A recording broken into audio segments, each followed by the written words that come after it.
I think it's intention. I think it's not going in and going, we just need black people or Right. Latin people or whatever. I think it's saying, you will add value. We need to learn. There's something that having you be a part of our community will help us grow in a good way. That we want diversity not because it's a buzzword, but because it's the way it should be.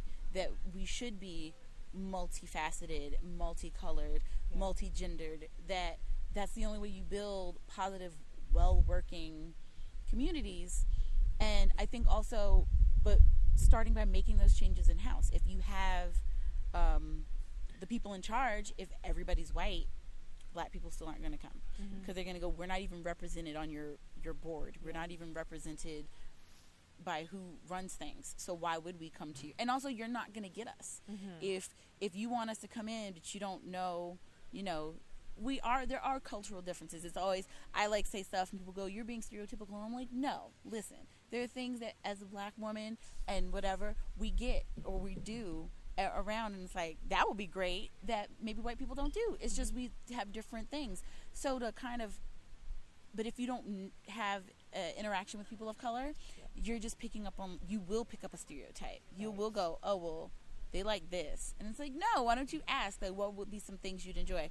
And it's not even, and sometimes it's not even that. It's just about making events accessible. Yep. A lot of these big poly conferences and things like that, they're expensive. Yeah. And these kink conferences, parties. They're parties. Yeah. They're huge. Right. It's like $60 to go to a party. And I get it, but it's classist. And you're definitely affecting your turnout of POC because you're making a party so expensive to get into, or a conference, or these huge kink events that are $300-$400 for a night maybe, or a weekend. And I get it, you need to make money, right? But there needs to be tiers of things, Yeah. or ways to get in. And I've gone to plenty of conferences that aren't that expensive and that find a way to make it amazing on a budget, and that have a very diverse group of people attending because of the price point, because the speakers they're pulling in people that come from different backgrounds, and they're different races and different genders. They're not just all white people on a panel. Yeah. So there are people doing it. So to say oh, well, we can't, it's well, you're not really trying. Really a matter of putting in effort. Yes, Yeah. It might be hard, or it will be hard because things are segregated and separated, and it's not super integrated in every way. Nope. But somebody's got to do the work if Right. that's going to happen. Yeah. Yeah. And do the work of, yes, like Reed was saying, it's you might want Reed Mahalko and maybe you can get him, but maybe don't go after Reed Mahalko if you already have a ton of white cis dudes speaking. Maybe say okay, I'm going to go through and I'm going to try to find some other people. And you're not always going to get diverse. Sometimes it just doesn't happen. I mean, and I get that. It's, you might try your damnedest and you might still end up with a handful of people.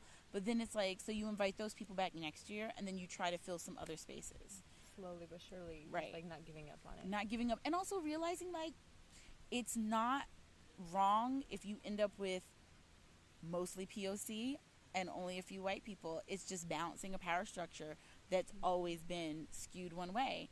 And that's, I think, people always try to make things even. And I'm you're making something even that's never been even, so why does it deserve to be even? Sometimes it deserves to be tipped over and to go the other way for a while. Yeah. That's what makes it even. Yeah. Right. For sure.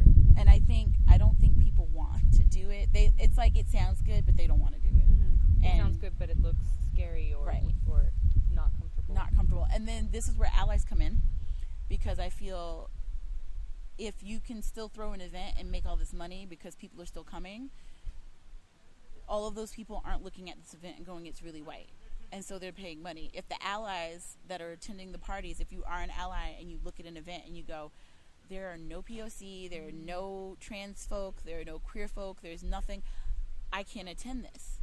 So if you stop going, you hit them where their money is. You hit them in their wallet. They're not going to make changes if they're still making money because they don't feel they need to. And going up to those people and saying, hey, I've been attending your parties for years. you're not very diverse, I still want to come back. But I feel you need to do something. If it's one person, maybe they don't do it. But if more and more people step up and say, this bothers us non-queer, non-trans, non-POC people, that's where the change is made. It's not, it's all these little steps behind the scenes, and it also takes the people power. Like, camp.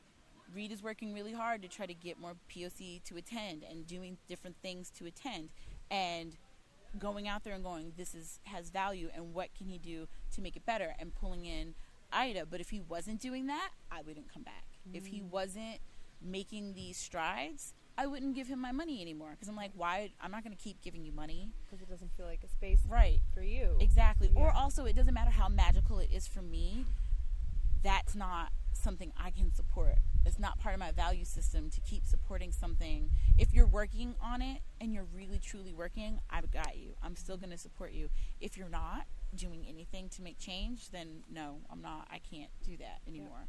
Yeah. Makes a lot of sense.